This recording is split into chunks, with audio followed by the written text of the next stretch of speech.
بسم اللہ الرحمن الرحیم۔ سلسلہ دروس احیاء العلوم بحمد اللہ تعالی۔ آج ہمارا درس نمبر 87 ہے۔ 86 دروس ہمارے مکمل ہو چکے تھے۔ رمضان المبارک شریف کا بیان چل رہا تھا، روزوں کے متعلق ہم موضوعات کو چلا رہے تھے۔ تو آج کا جو ہمارا موضوع ہے وہ ہے روزوں کے چند ضروری مسائل۔ اللہ تعالی عمل کی توفیق عطا فرمائے۔ سب سے پہلے ہم چند چیزیں وہ ذکر کریں گے جن کی وجہ سے ہمارا روزہ جو ہے وہ ٹوٹ جاتا ہے۔ کھانے پینے یا ہم بستری وغیرہ کرنے سے روزہ ٹوٹ جاتا ہے، بشرط یہ کہ آپ کو روزہ یاد ہو اور جان بوجھ کر اگر آپ ان افعال کو کریں گے تو آپ کا روزہ ٹوٹ جائے گا۔ دوسرا مسئلہ یہ سماعت کیجیے کہ حقہ یا سگریٹ وغیرہ پینے سے بھی روزہ ٹوٹ جاتا ہے، اگرچہ اپنے خیال میں حلق تک دھواں نہ پہنچا ہو۔ مطلب آپ یہ تصور کریں، خیال کریں کہ اس کا دھواں حلق تک نہیں پہنچا تو تب بھی حقہ اور سگریٹ سے روزہ کیا ہو جاتا ہے؟ ٹوٹ جاتا ہے۔ اس کے علاوہ پان یا صرف تمباکو کو کھانے سے بھی روزہ جاتا رہے گا، ٹوٹ جائے گا، اگرچہ آپ بار بار اس کی پیک تھوکتے رہیں۔ پان آپ نے کھایا، بار بار آپ اس کا گند جو ہے وہ نکالتے رہیں، تب بھی اس سے روزہ ٹوٹ جائے گا۔ کیوں؟ وجہ کیا ہے؟ کہتے ہیں کیونکہ حلق کے اندر اس کے اجزاء جو ہوتے ہیں وہ ضرور پہنچتے ہیں۔ آپ کے تو خیال میں آپ اس کا گند اور اس کے اجزاء بار بار باہر ڈال رہے ہیں، لیکن حقیقت میں کیا ہوتا ہے کہ اس کے اجزاء آپ کے حلق تک پہنچ جاتے ہیں، جس کی بنا پر آپ کا روزہ ٹوٹ جاتا ہے۔ شکر وغیرہ یا ایسی چیز جو منہ میں رکھنے سے گھل جاتی ہے، جس طرح شکر ہوگی یا چینی ہوگی یا اس کی مثال کوئی بھی آپ ایسی چیز لیں جو منہ میں رکھنے سے گھل جاتی ہے، منہ میں رکھی اور تھوک نگل گئے تو روزہ جاتا رہا۔ شکر آپ نے منہ میں رکھی اور اس کا تھوک نگل گیا تو کیا ہو گیا؟ روزہ ٹوٹ جائے گا۔ اللہ اکبر۔ دانتوں کے درمیان کوئی ایسی چیز یا کوئی چیز جو چنے کے برابر یا زائد تھی اسے کھا گئے یا کم ہی تھی مگر منہ سے نکال کر پھر کھا لی تو اس صورت میں بھی کیا ہوگا؟ روزہ ٹوٹ گیا۔ چنا منہ میں رکھا تو کہتے ہیں اس کی شرط کیا ہے؟ چنے کے برابر ہے یا زیادہ تھی، اگر اسے کھا لیا تو روزہ ٹوٹ جائے گا، یا کم ہی تھی مگر منہ میں نکال کر پھر دوبارہ کھا لیا تو کیا ہوگا؟ روزہ آپ کا ٹوٹ جائے گا۔ اللہ اکبر۔ یہ بھی مسئلہ سماعت کیجیے کہ دانتوں سے خون نکل کر حلق سے نیچے اترا۔ دانتوں سے اکثر اوقات خون نکلتا ہے، وہ وہاں سے نکلا اور حلق سے نیچے اترا، اور خون جو تھوک سے زائدہ یا برابر یا کم تھا، خون جو ہے وہ تھوک کے برابر ہو یا تھوک سے زائد ہو، مطلب تھوک پر غالب ہو یا تھوک سے کم ہو تھا، مگر اس کا مزہ حلق میں محسوس ہوا تو روزہ جاتا رہا، اگر کم تھا اور مزہ حلق میں محسوس نہ ہوا تو روزہ نہ گیا۔ اب اس کا نچوڑ یہ سمجھیں کہ خون کے لحاظ سے نہ اس کا کیا کہتے ہیں مزہ دیکھا جائے گا کہ اگر اس کا مزہ آپ کے حلق تک محسوس ہو گیا تو آپ کا روزہ ٹوٹ جائے گا۔ تو یہ جتنے بھی قید لگائے گئے، خون غالب ہو یا کم ہو یا برابر ہو، اس چیز کو آپ ایک طرف رکھ دیں۔ صرف اگر آپ نے اس کا مزہ وغیرہ حلق میں محسوس کر لیا تو روزہ ٹوٹ جائے گا، اگر نہیں کیا تو فوراً غالب گمان ہمارا یہی جائے گا کہ خون کی مقدار تھوڑی ہے، اس سے روزہ نہیں ٹوٹے گا۔ اللہ اکبر۔ کلی کر رہے تھے، جس طرح روزے میں بس اوقات ہم کلی کرتے ہیں، کلی کر رہے تھے، بلا قصد پانی حلق سے نیچے اترا، بغیر ارادے کے، جان بوجھ کیے بغیر قصد اس کو کہا جاتا ہے، مطلب آپ کا کوئی ارادہ نہیں تھا، یا ناک میں پانی چڑھایا اور دماغ کو چڑھ گیا تو کہتے ہیں روزہ جاتا رہا۔ بغیر قصد میں بھی یہ معاملہ پایا گیا کہ پانی جو ہے حلق تک پہنچا تو اس صورت میں، دونوں صورتوں میں، یا ناک میں چڑھایا دماغ تک پہنچ گیا، دونوں صورتوں میں روزہ آپ کا ٹوٹ جائے گا، مگر جب روزہ دار ہونا بھول گیا ہو تو نہ ٹوٹے گا۔ ہاں ایک شرط ہے کہ آپ یہ والا معاملہ کر رہے تھے تو آپ کو یاد نہیں ہے کہ آپ کا روزہ تھا، تو اس صورت میں آپ کا روزہ نہیں ٹوٹے گا، اگرچہ آپ نے یہ کلی جان بوجھ کے کی ہو، غرغرہ جان بوجھ کے کیا ہو، ٹھیک ٹھاک کلی جان بوجھ، جس طرح عمومی صورتحال میں رمضان کے مہینے کے علاوہ غرغرے کا جو ایک انداز ہے اس کو اپنایا جاتا ہے، تو کھل کے کلی اور ناک میں ٹھیک انداز میں پانی چڑھایا جاتا ہے، چونکہ روزے میں تو احتیاط کرنی پڑتی ہے نا۔ اگر آپ کو روزہ یاد نہیں اور آپ نے غرغرے وغیرہ کیے تو اس صورت میں گنجائش ہے کہ روزہ آپ کا نہیں ٹوٹے گا۔ اللہ اکبر۔ کہتے ہیں یوں ہی ایک مسئلہ یہ ہے کہ روزے دار کی طرف کسی نے کوئی چیز پھینکی اور وہ اس کے حلق میں چلی گئی تو روزہ ٹوٹ جائے گا۔ اب یہ بھی ضروری نہیں ہے کہ خود ہی حلق میں کوئی چیز ڈالی تو روزہ ٹوٹے گا۔ کہتے ہیں کسی نے کوئی شے پھینکی اور کسی روزہ دار کے منہ میں چل کے حلق تک پہنچ گئی تو کہتے ہیں روزہ ٹوٹ جائے گا۔ دوسرے کا تھوک نگل لیا یا اپنا ہی تھوک اپنے ہاتھ میں لے کر نگل لیا تو روزہ جاتا رہا، ان دونوں صورتوں میں بھی کیا ہوگا؟ روزہ ہمارا ٹوٹ جائے گا۔ اللہ اکبر۔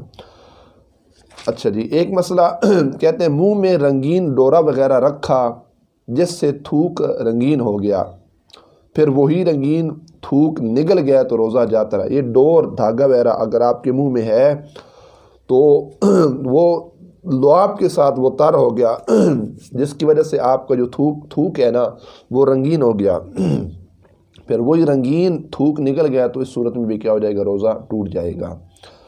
آنسو منہ میں چلا گیا اور آپ اس سے نگل گئے، اگر قطرہ دو قطرہ ہے تو روزہ نہ گیا، اگر زیادہ ہے اور اس کی نمکینی پورے منہ میں محسوس ہوئی تو جاتا رہا، روزہ ٹوٹ جائے گا۔ پسینے کا بھی یہی حکم ہے، ایک دو قطرے تک گنجائش ہے، لیکن زیادہ روئے اور اس کا نمکینی، چونکہ آنسو کا جو ٹیسٹ ہوتا ہے وہ نمکین پن ہوتا ہے، اگر یہ منہ میں کیا محسوس تو ہو جاتا ہے، اگر آپ نے اس کو نگل لیا تو اس صورت میں بھی کیا ہو جائے گا؟ روزہ ٹوٹ جائے گا۔ اللہ اکبر۔ اب ایک اہم مسئلہ روزے کے اندر کیا ہے جس کو عرف عام میں الٹی کہا جاتا ہے، لوگ زیادہ کھاتے ہیں یا معدے کی وجہ سے بعض حضرات کو یہ پرابلم مسئلہ بن جاتا ہے، سحری کے بعد بھی کئی حضرات کو قے یا الٹی وغیرہ آنے کا احتمال ہوتا ہے۔ اب اس صورتحال میں وہ پریشان ہوتے ہیں روزہ ٹوٹا یا نہ ٹوٹا۔ اللہ اکبر۔ حضرت نبی پاک صلی اللہ علیہ وآلہ وبارک وسلم کا فرمان ذیشان ہے اور راوی اس کے سیدنا ابو ہریرہ رضی اللہ تعالیٰ عنہ صحابی رسول ہیں۔ سرکار مدینہ صلی اللہ علیہ وآلہ وبارک وسلم ارشاد فرماتے ہیں جس کو ماہ رمضان میں خود بخود قے آئی، یہ واضح طور پہ حدیث ہے، اس کا روزہ نہ ٹوٹا، اور جس نے جان بوجھ کے قے کی تو اس کا روزہ ٹوٹ جائے گا۔ خود بخود آنے کا مطلب یہ ہے کہ آپ جس طرح ایک طبیعت انسان کی ہوتی ہے اور آپ نے اس الٹی کی کوشش نہ کی کہ الٹی آ جائے، خود بخود آ گئی تو کہتے ہیں اس سے روزہ نہ ٹوٹ گیا۔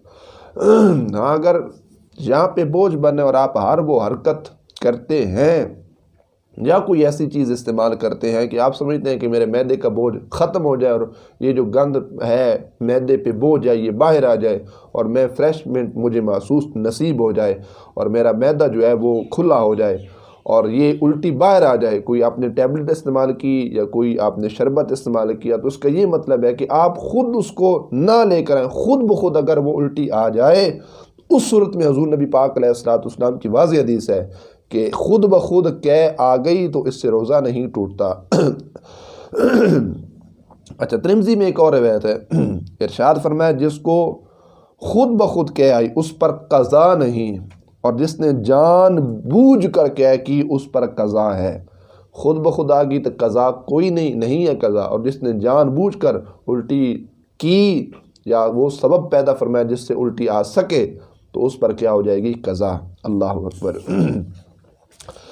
اچھا جی، روزہ میں خود بخود کتنی ہی قے الٹی آ جائے، خواہ بالٹی ہی کیوں نہ بھر جائے، کہتے ہیں اس سے روزہ نہیں ٹوٹتا۔ جتنی منہ بھر کر تو بڑے دور کی بات ہے، اگر بالٹی بھی بھر جائے لیکن آئے خود بخود اس سے روزہ نہیں ٹوٹے گا۔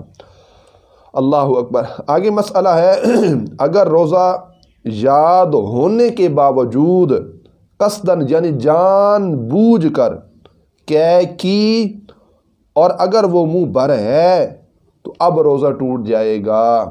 روزہ بھی یاد ہے، جان بوجھ کر کی، اگر منہ بھر ہے تو اس سے کیا ہو جائے گا؟ روزہ ٹوٹ جائے گا۔ اللہ اکبر۔ کہتے ہیں قصدن مطلب ارادے کے ساتھ منہ بھر ہونے والی قے سے بھی اس صورت میں روزہ ٹوٹے گا جب قے میں کھانا یا پانی یا صفرا یعنی کڑوا پانی یا خون آئے، تو ان صورتوں میں روزہ ٹوٹے گا۔ خود بخود آنے میں بھی کہتے ہیں یہ قید لگائیے کہ منہ بھر کر ہو، اور یہ جو تمام صورتیں لکھی ہیں اس انداز میں اگر الٹی قے وغیرہ آئی تو اس صورت میں کیا ہوگا؟ روزہ ٹوٹ جائے گا۔ اگر قے میں صرف بلغم نکلا تو روزہ نہیں ٹوٹ۔ یہ بھی الٹی کی ایک علامت ہے کہ بعض دفعہ صرف اس میں بلغم آتی ہے، تو کہتے ہیں بلغم فقط آنے سے اس سے روزہ نہیں ٹوٹتا۔ کہتے ہیں جان بوجھ کر کسی نے الٹی کی مگر تھوڑی سی آئی، منہ بھر کر نہ آئی، تو کہتے ہیں اب بھی روزہ نہیں ٹوٹے گا۔ یہ اتنی احتیاط، جان بوجھ کر اگر کسی نے قے کی لیکن وہ منہ بھر کے نہیں آئی، تھوڑی آئی، تو کہتے ہیں صورت میں بھی روزہ نہیں ٹوٹے گا۔ منہ بھر سے قے، اچھا جی آگے کہتے ہیں منہ بھر کی تعریف کیا ہے؟ کہتے ہیں کہ اسے بلا تکلف نہ روکا جا سکے، جو آئے اور آپ روکنے کی کوشش کریں وہ نہ روکے تو اس کو کیا کہا جاتا ہے؟ منہ بھر کے قے یا منہ بھر کے الٹی کا آنا۔ اللہ اکبر۔ یہ چند اس کے متعلق مسائل تھے، تو ان کو آپ اذہان کے اندر ضرور رکھیے۔ اچھا آگے اب کچھ دوسرے مسائل ہیں جن سے روزہ نہیں جاتا۔ اللہ اکبر۔ سیدنا ابو ہریرہ رضی اللہ تعالیٰ عنہ سے روایت ہے، فرماتے ہیں کہ تاجدار مدینہ صلی اللہ علیہ وسلم فرماتے ہیں جس روزہ دار نے بھول کر کھایا پیا وہ اپنے روزے کو پورا کرے، اسے اللہ پاک جل جلالہ نے کھلایا اور اللہ پاک جل جلالہ نے پلایا۔ بھول کر کھانا یا پینا اس سے روزہ نہیں ٹوٹتا۔ ہاں اگر کوئی ایسا معاملہ آ گیا تو حضور نبی پاک صلی اللہ علیہ وسلم فرماتے ہیں اس روزے کو پورا کیا جائے، اس کو سمجھو اللہ نے کھلایا ہے اور اللہ نے پلا دیا ہے۔ یہ بھی مسئلہ سماعت کیجئے۔ کہتے ہیں کسی روزہ دار کو اگر ان افعال کے اندر آپ نے دیکھا تو یاد دلانا واجب ہے۔ مطلب آپ بیٹھے ہیں، کوئی سامنے شخص کھا رہا ہے یا پی رہا ہے اور آپ کو علم ہے کہ فلاں بندہ روزہ دار ہے، اگر آپ اس انداز میں اس کو دیکھتے ہیں تو آپ پر واجب و لازم ہے کہ آپ اس کو یاد دلائیں کہ بھائی صاحب آپ کا روزہ ہے، آپ کھانا پینا چھوڑ دیں۔ یہ آپ کی ذمہ کیا ہے؟ لازم و واجب و ضروری ہے۔ اللہ اکبر۔ کہتے ہیں اگر آپ نے یاد نہ دلایا تو آپ گناہ گار ہوں گے۔ کیوں؟ آپ نے ایک چیز کو دیکھ لیا ہے تو اور آپ کی نظر میں وہ چیز گناہ ہے، کیونکہ آپ کے نزدیک اس کا روزہ ہے اور روزے میں کھانا پینا گناہ حرام ہے، تو کہتے ہیں آپ پر لازم ہے کہ آپ یہاں پر حق کی آواز کو بلند کریں۔ آپ نے ایسا نہ کیا تو آپ کیا ہوں گے؟ گناہ گار ہوں گے۔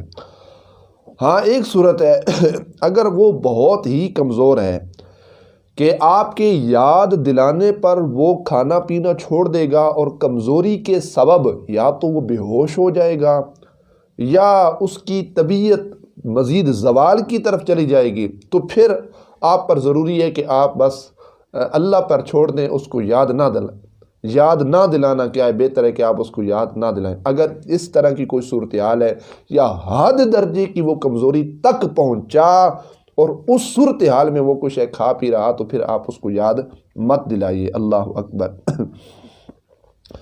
لہٰذا بعض مشائخ کرام، بعض صوفیاء رضوان اللہ تعالی علیہم اجمعین فرماتے ہیں جوان کو اگر دیکھ لے کہ جوان روزہ دار ہے اور اس کے باوجود وہ کچھ کھا پی رہا ہے تو آپ نے اگر دیکھ لیا آپ اس کو یاد دلائیں، اور اگر کوئی بزرگ ہے وہ اس طرح کوئی معاملہ ہے کھا پی رہا ہے اور آپ نے اس کو دیکھ لیا تو آپ پر لازم واجب و ضروری ہے کہ آپ اس کو یاد نہ دلائیں۔ لیکن حقیقت معاملہ کیا ہے؟ علماء نے اس انداز میں اب تطبیق کیسے دی؟ اب مسئلہ یوں بنا، بندہ اگرچہ جوان ہو لیکن آپ نے اس کی تقویت و کمزوری کی طرف دیکھنا ہے۔ اب بندے کی عمر ہو 18 سال 20 سال 25 سال لیکن وہ حد درجے کمزوری تک پہنچ گیا، حد درجے وہ سمجھو بالکل بے ہوشی کے قریب ہے، اتنا بالکل وہ قریب ہو کر اگر وہ اس طرح کا کوئی معاملہ کر رہا ہے بھولے سے، آپ اس کو یاد نہ دلائیں۔ ہاں اگر کوئی بزرگ ہے لیکن اس کے جسم کے اندر ٹھیک ٹھاک سلامتی و طاقت و تقویت موجود ہے تو پھر آپ اس بزرگ کو بھی کیا کر سکتے ہیں؟ یاد دلا سکتے ہیں کہ بابا جی آپ کا روزہ ہے، آپ کھانا پینا چھوڑ دیں۔ تو عمر کو نہیں دیکھا جائے گا، اس کی طاقت اور اس کی کمزوری کو دیکھا جائے گا۔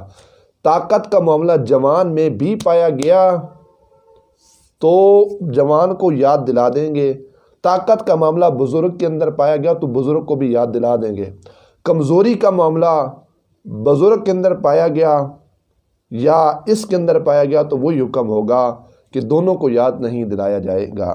اچھا جی، کہتے ہیں روزہ، یہ دوسرا مسئلہ، روزہ یاد ہونے کے باوجود بھی مکھی یا غبار یا دھواں حلق میں چلے جانے سے روزہ نہیں ٹوٹتا۔ مکھی یا یہ جو گرد و غبار ہوتی ہے اس سے بھی روزہ نہیں ٹوٹتا، خواہ غبار آٹے کا ہو یا چکی پیسنے یا آٹا چھاننے میں اڑتا ہو یا غلہ کا غبار ہو یا کسی لحاظ سے بھی ہو تو کہتے ہیں اس سے روزہ نہیں ٹوٹے گا۔ اسی طرح کہتے ہیں بس یا کار کا دھواں یا ان سے غبار اڑ کر حلق میں پہنچا اگرچہ روزہ دار ہونا یاد تھا، کہتے ہیں غبار سے روزہ نہیں ٹوٹے گا۔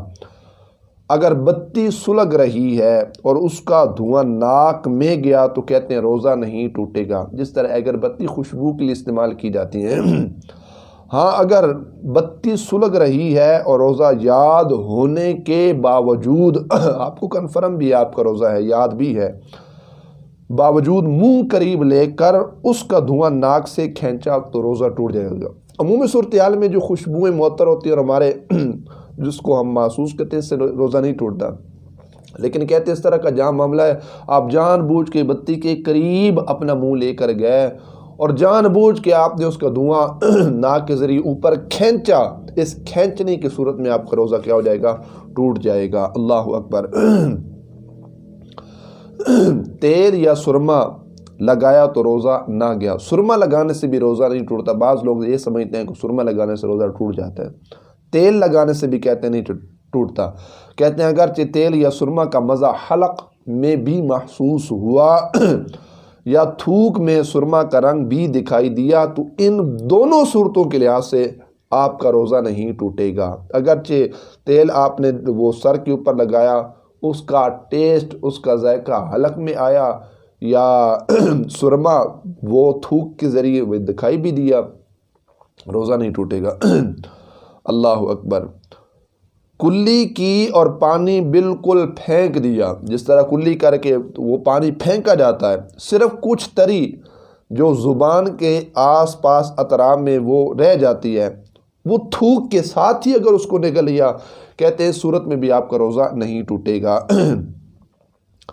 اللہ، دوا کوٹی اور حلق میں اس کا مزہ محسوس ہوا تو روزہ نہیں ٹوٹے گا۔ دوائی کو جس طرح وہ دوری ڈنڈا جس کو پنجابی میں کہا جاتا ہے، اس طرح دوائی کو حکیم حکماء کوٹتے ہیں، اس کا مزہ محسوس ہوا حلق کے اندر تو اس سے روزہ نہیں۔ یہ نہیں کہ اس کو کھا کے اس کا مزہ، ویسے وہ سامنے رکھی بھی جائے تو اس کا ایک اس کی خوشبو سمجھ لیں، اس کی بو سمجھ لیں، جو بھی سمجھیں، اس کی ہوا سمجھ لیں، جس کے ذریعے ہر وہ چیز کے ذائقے تک اس کو وہ چیز پہنچ جائے، اس کا مزہ پہنچ جائے تو اس صورت میں بھی روزہ نہیں ٹوٹے گا۔ اللہ اکبر۔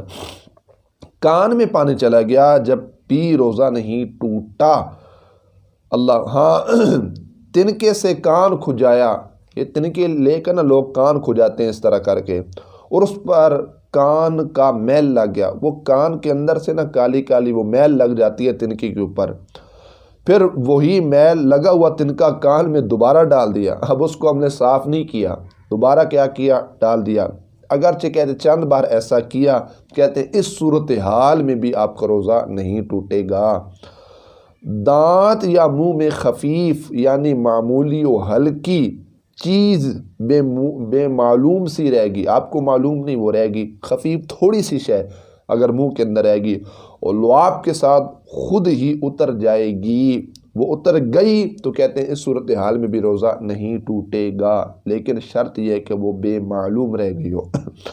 دانتوں سے خون نکل کر حلق تک پہنچا مگر حلق سے نیچے نہیں اترا تو روزہ نہیں ٹوٹے گا۔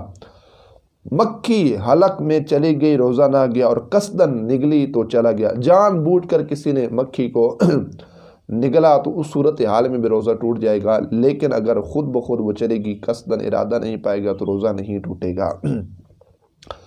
کہتے ہیں بھولے سے کھانا کھا رہے تھے، یاد آتی ہی لقمہ پھینک دیا، پانی پی رہے تھے، یاد آتے ہی اس کو پھینک دیا، روزہ نہیں ٹوٹے گا۔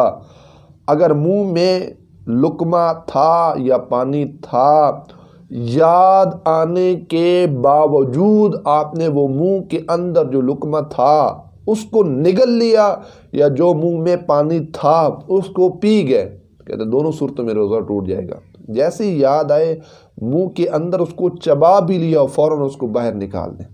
پانی منہ کے اندر ہو چاہے کتنا لذیذ، جتنا ٹھنڈا، جتنا میٹھا ہی پانی کیوں نہ ہو، فوراً کیا کہہ رہے اس کو نکال کر باہر پھینک دیا جائے۔ غیبت کی روزہ نہ ٹوٹا، گلہ شکوہ اس طرح میں نے پیچھے حدیث بھی بیان کی، نبی کریم علیہ السلام کے حضرت انس جس کے راوی تھے کہ دو عورتوں کو بلا کر حضور نے کیا کروائی، لیکن غیبت کرنے سے علماء فقہا کہتے ہیں کہ اس سے روزے کا نور جو ہوتا ہے وہ ختم ہو جاتا ہے، کامل درجے کا جو ثواب ہوتا ہے اس ثواب میں کمی آ جاتی ہے۔ اللہ اکبر۔ اگرچہ کہتے ہیں غیبت کرنا یہ سخت گناہ کبیرہ ہے، اپنے بھائی کا گوشت کھانا ہے، اللہ اکبر، اور حدیث پاک میں ہے غیبت زنا سے بھی سخت تر ہے، اللہ اکبر۔ غیبت کی وجہ سے روزہ کی نورانیت جو ہوتی ہے، روزے کا جو نور ہوتا ہے وہ کیا ہو جاتا ہے جی، ختم ہو جاتا ہے۔ جنابت یعنی غسل فرض ہونے کی حالت میں صبح کی، بلکہ اگرچہ سارے دن جنب بے غسل رہا روزہ نہ گیا، لیکن جان بوجھ کر اس طرح کرنا، غسل نہ کرنا کہ اس صورتحال میں نماز قضا ہو جائے، یہ گناہ و حرام ہے۔ یا اگر نماز کا ٹائم نہیں ہوا، مطلب ایک شخص ہے اس کو صبح غسل کی حاجت ہوئی، جنبی ہو گیا، پلید ہو گیا، اس نے روزہ رکھا، اس کا روزہ تو ہو جائے گا۔ اب وہ کہتا ہے کہ جی میں نماز نہیں چھوڑتا، میں زور سے قبل غسل کر لوں گا، میں نماز پڑھوں گا، تو یہ تو لکھا ہے نا کہ حرام تو تب ہوتا ہے کہ جب انسان جو ہے وہ اس سے نماز جان بوجھ کے چھوڑ دے۔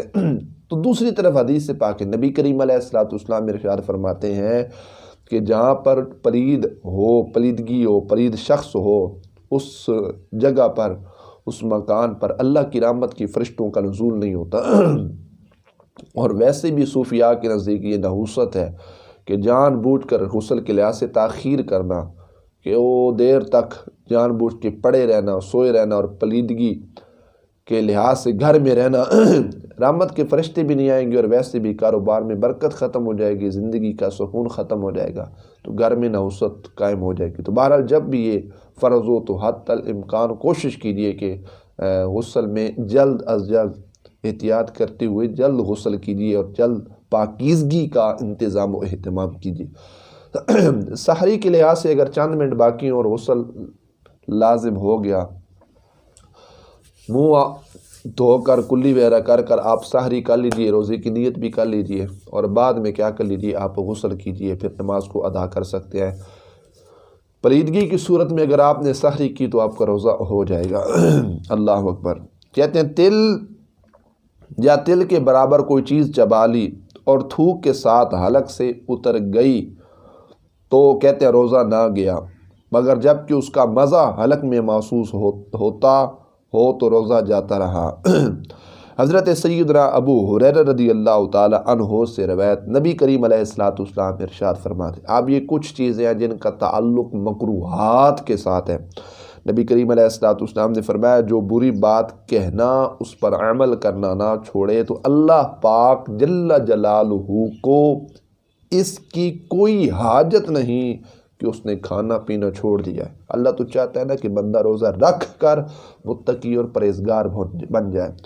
اور ابو ہریرہ رضی اللہ تعالی عنہ سے روایت، نبی کریم صلی اللہ علیہ وآلہ وبارک وسلم نے فرمایا روزہ جو ہے یہ کیا ہے، ڈھال ہے، جب تک اسے نہ پھاڑا گیا، یہ ایک پردہ ہے، یہ ایک ڈھال ہوتا ہے، جب تک اس کو نہ پھاڑا گیا۔ عرض کی کہ یا رسول اللہ صلی اللہ علیہ وآلہ وبارک وسلم کس چیز سے اس کو پھاڑا جائے گا؟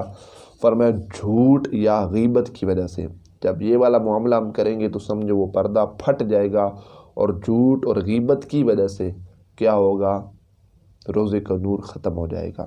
اور سیدنا عامر بن ربیعہ رضی اللہ تعالی عنہ سے روایت ہے، کہتے ہیں کہ میں نے بے شمار بار مدینے کے تاجدار صلی اللہ علیہ وآلہ وبارک وسلم کو تو روزہ میں مسواک کرتے دیکھا تو روزہ میں مسواک بھی کیا جائے، اس میں بھی کوئی حرج لازم نہیں آتا۔